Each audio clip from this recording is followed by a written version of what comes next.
श्रीमद कुंज विहारे नमः। श्री स्वामी हरिदास विजय तीर्थराम। कुछ स्नेहीजन वृंदावन आने की सोचते तो बहुत हैं, पर आ नहीं भी पाते।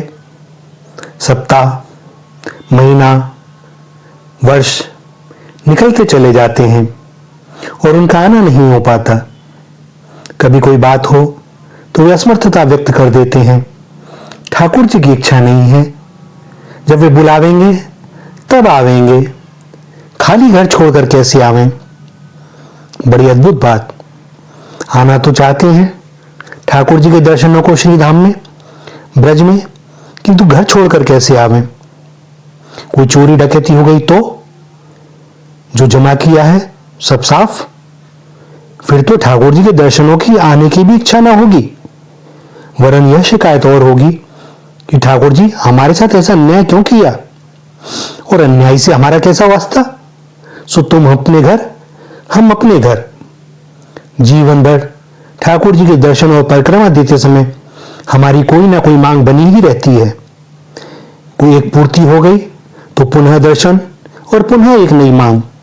संपन्नता बढ़े, कुटुंब बढ़े, बढ़िया मकान हो, सुख सुविधा के साधन हो, संतान आज्ञाकारी हो, उन्हें अच्छी नौकरी मिल जाए, उन्हें तो देना ही था। देते हैं मुस्कुराते हुए। जीव स्वयं को अधिक बुद्धिजीवी समझता है। हिरण्यकशिपु ने भी ऐसा ही तो मांगा। अमरता का वरदान ना सही तो ऐसा वरदान दें कि मृत्यु की भी किसी प्रकार संभव ना हो। उन्होंने भी कह दिया मुस्कुराकर, तथास्तु। अब ठाकुर जी की कृपा से सब साधन उपलब्ध हो गए तो उन्हें भोगने को समय कम पड़ता है। सो ठाकुर जी की सुधि कैसे आवे। अब तो कोई दुख पड़े तभी उनका स्मरण होता है, अन्यथा खाली घर को छोड़कर आपके दर्शनों को कैसे आवे। हम स्वयं ही कह रहे हैं कि खाली घर। कैसी विडंबना है कि खाली घर भी हमसे छूटता नहीं। श्री ठाकुर जी से मांग मांग कर संग्रह किया, किंतु अब तो अपने अधिकार में है। सो सुरक्षा की चिंता हो गई। कोई लूट ले तो इतने वर्षों की तपस्या व्यर्थ ना हो जाएगी। और अब अपने हाथ में इतना समय और सामर्थ्य भी नहीं कि पुनः संग्रह हो पाए। सिकंदर को लगता था कि विश्व विजय कर रहा है, किंतु वह हार रहा था। यहां तक कि मृत्यु के समय उसे अपने देश की मिट्टी भी न मिली। विश्व विजेता। घर किसी का नहीं होता, देह किसी की नहीं होती, भूमि किसी की नहीं होती, स्वत्व बदलता रहता है। श्री हरि ने हमारे उपभोग और सदुपयोग के लिए सब कुछ दिया है। आवश्यकता होगी तो पुनः देंगे। चोरी डकैती यदि होनी होगी तो हमारे घर में रहते हुए भी हम उससे न बच सकेंगे। लौकिक जीवन में समय से पहले और भाग्य से अधिक न किसी को मिला है न मिलेगा, किंतु हमने परमात्मा को भोगों की पूर्ति का साधन मान रखा है। साध्य नहीं, उनकी कृपा पर पूर्ण विश्वास नहीं। अपनी सुरक्षा के लिए घर बनाया और दैवयोग से भूकंप आ जाता है तो जान बचाने के लिए इसी घर को छोड़कर भागते हैं। अरे घर में रहकर मरना है क्या। कैसी अद्भुत बात। यही घर छूटता नहीं था और भूकंप के समय रहने में भय होता है। क्या शक्ति की भागने से जान बच जाती है। अपना तो अनुभूत सत्य है, बहुधा मृत्यु ही भागने की प्रेरणा देती है। मृत्यु से कौन भाग सका है। क्या उन पर विश्वास नहीं कि जाको राखे साइया मार सके ना कोई। पर सत्य तो यही है कि यह विश्वास अंतर में है ही नहीं। हमारे संस्कार इतने मलिन हो चुके हैं कि यही स्मरण रहता है कुछ दे लेकर चिकनी चुपड़ी बातों से अपना काम निकाल लें। जो हम जीवन में करते हैं वही हम श्री हरि के साथ भी करते हैं। भला स्वभाव कैसे परिवर्तित हो। हम घर को भले ही ना छोड़ें, किंतु एक दिन यह घर हमें छोड़ेगा ही। सो जो छूटा हुआ है उसे पकड़ना कैसा। हमारे लिए जो भी आवश्यक है वह यथा समय देते ही हैं, और जो न मिला तो इसका एक ही अर्थ है कि हमारे लिए आवश्यक न था। जिसने आज दिया वे कल भी देंगे। छोटा सा बच्चा कब चिंता करता है कि कल मां खाने को देगी कि नहीं, पहनने को वस्त्र देगी कि नहीं, स्कूल की फीस देगी कि नहीं। निश्चिंत है वह, उसे तो बस अपनी पढ़ाई लगन से करनी है। चिंता सारी पालक की, देना ही है स्वतः ही समय पर। चिंता दीन दयाल को, मोमन सदा आनंद, जायो सो प्रतिपालसी, रामदास गोविंद। अरे हमें चिंता ही करनी है तो भगवत भजन की करें, अपने आचरण की करें, अपने चरित्र की करें। भजन केवल नाम जप अथवा हाथ में माला चलने का नाम नहीं है। भजन तो आचरण में उतरना चाहिए। भजन सुमरन का अर्थ है कि जो भी क्रिया हो रही है सब उन्हीं के निमित्त, उन्हीं के द्वारा। वही कृपा कर मुझे माध्यम बनाकर आनंद दे रहे हैं। प्रभु ने जीवन दिया है सो प्रत्येक कार्य बड़ी ही निष्ठा से प्रभु सेवा समझकर करना है। प्रभु की सेवा करनी है सो देह को शुद्ध भी रखना है, सो दैनिक क्रियाएं भी उनकी कृपा का स्मरण करते हुए करें। घर में भोजन बनाना है तो मन में भीतर से उमंग उठे कि मेरे लाला का भोग तैयार करना है, सो खूब बढ़िया सा बनाऊं ताकि लाला पेट भर के खा सके और उसे तृप्ति हो। भोजन करें तो अतिशय कृपा का अनुभव करें कि लाला की कृपा से आज उनका देव दुर्लभ प्रसाद प्राप्त हुआ। जल पिए तो माने कि उनका श्री चरणोदक ही लिया। घर को बुहारे तो प्रेम से ठाकुर सेवा मानकर कि उन्होंने हाथ दिए हैं तो इन्हें भी सफल करना है। परिवार की, बच्चों की देखरेख करें तो यह मानकर करें कि करते तो वही हैं, मेरे द्वारा करवा रहे हैं, उनकी कैसी कृपा है। हर दैनिक कार्य में पूर्ण निष्ठा, पूर्ण समर्पण, पूर्ण प्रेम, सृष्टि के सभी प्राणियों में सद्भावना और श्री हरि के प्रति सब समय कृतज्ञता का भाव, निमित्त रूप से सेवा भावना और आनंद से भरे रहने का ही नाम भजन है। लोग कहते हैं कि हमें भागवत करानी है, सत्संग कराना है। कोई यह नहीं कहता कि हमें भागवत सुननी है, सत्संग करना है। अब जब स्वयं के कल्याण का भाव ही नहीं तो लक्ष्य संधान कैसे हो। भागवत हमें सुननी ही नहीं है, गुननी भी है।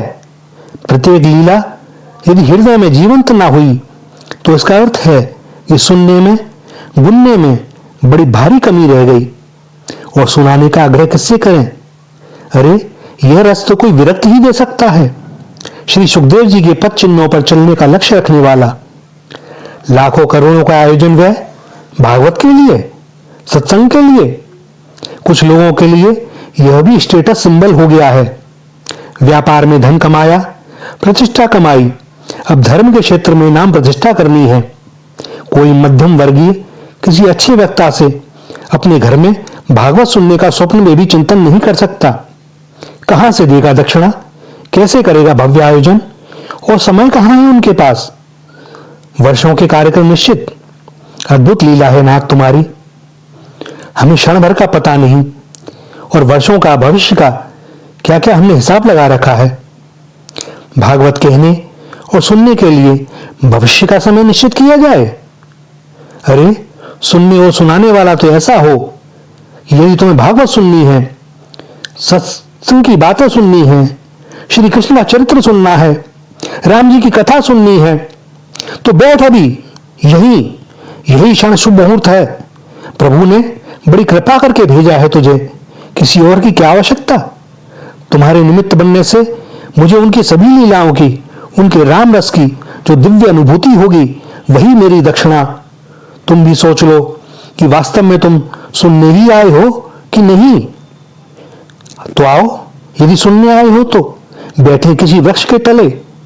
यदि कल सुननी है तो क्षमा करना, क्योंकि प्रभु कृपा से मेरे हाथ में तो यही एक क्षण है। परीक्षित तो सुनने का संकल्प लेकर बैठ जाए, श्री सुखदेव जी महाराज तो अपने आप स्वयं चले आएंगे। सुनने वाले के हृदय में मोक्ष की आकांक्षा हो और सुनाने वाले के हृदय में श्रोता के कल्याण की एकमात्र प्रार्थना श्री हरि के श्री चरणानंद में हो तो घटती है परम दुर्लभ घटना। यह सत्य है कि एक ही भागवत कथा तार देगी यदि कहने वाले श्री सुखदेव जी हों और सुनने वाले श्री परीक्षित जी महाराज। संग में गए, भागवत कथा का श्रवण किया, सदगुरु से मिले, तीर्थों के दर्शन किए, गंगा स्नान किया, गंगा सागर भी नहाए और कुंभ भी नहाए, किंतु देह चित्त का रूपांतरण नाम हुआ तो सब व्यर्थ ही रहा। रूपांतरण कैसा कि अब यह देह उनकी, सो अब इसका उपयोग सेवा में कैसे हो, यही चिंतन, यही लक्ष्य। इस देह के सुख के लिए जीवन नहीं है, जीवन है इस देह के द्वारा जीव मात्र को सुख देने के लिए।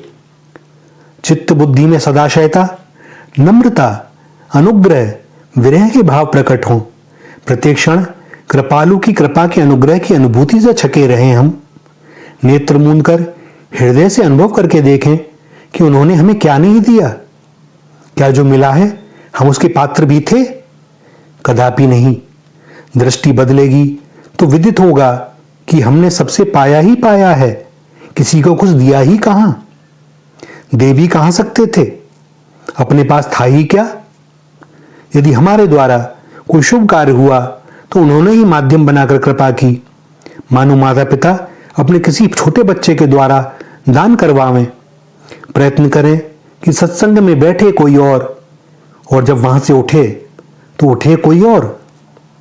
कथा भले ही इंद्रियों द्वारा श्रवण हो, उसे गुने कोई और। गंगा में स्नान करने उतरे कोई और स्नान करके जब निकले तो वह हो कोई और। सदगुरु से मिले कोई और दंडवत करके उठे कोई और। सम्मुख भले ही जगत हो किंतु दिखे कोई और। गंगा स्नान किया, कुंभ स्नान किया, क्या वास्तव में ही स्नान किया? कुंभ स्नान, गंगा स्नान एक क्रिया भर नहीं है, यह तो जीवन में घटने की दिव्य अनुभूति से साक्षात्कार की प्रतिक्रिया है। बस घट जाए जीवन में एक बार, हो जाए पूर्ण स्नान। महाकाल की नगरी में घटाकाश से महाकाश होने की अनुभूति। कहीं ऐसा तो नहीं कि स्नान तो हुआ किंतु घट रीता ही रह गया, मात्र जल क्रीड़ा ही की, दृष्टि दूसरों पर ही रही। असावधानीवश अपने घट को भरने की सुधि ही ना रही। घट के छिद्र बंद न किए सो भरने पर भी रीता। पवित्र जल का मिट्टी से स्पर्श, या तो स्वयं मिट जाओ, घुल जाओ जल में, या भर लो, सहज लो जल को घट में अपनी क्षमता अनुसार। केवल स्नान से बात न बनेगी, घट की प्यास बुझनी चाहिए। न जाने पुनः कुंभ में स्नान का अवसर मिले न मिले, तब जब जो दुर्लभ क्षण मिले उसे चूकना नहीं है। यदि चूके तो प्रभु कृपा का महत्व हम कहां समझे, और महत्व ही ना समझे तो भले ही हम कितनी बार कर लें गंगा स्नान, कुंभ स्नान। प्रभु ने अवसर दिया, कृपा की तो चूक ना होने पाए। उद्धार के लिए एक ही अवसर बहुत, एक बार कुंभ, एक बार गंगा सागर, एक बार चार धाम, एक बार श्रीमद् भागवत कथा, एक बार हरिनाम, एक बार मनुष्य देह। श्री राधा श्री राधा श्री राधा।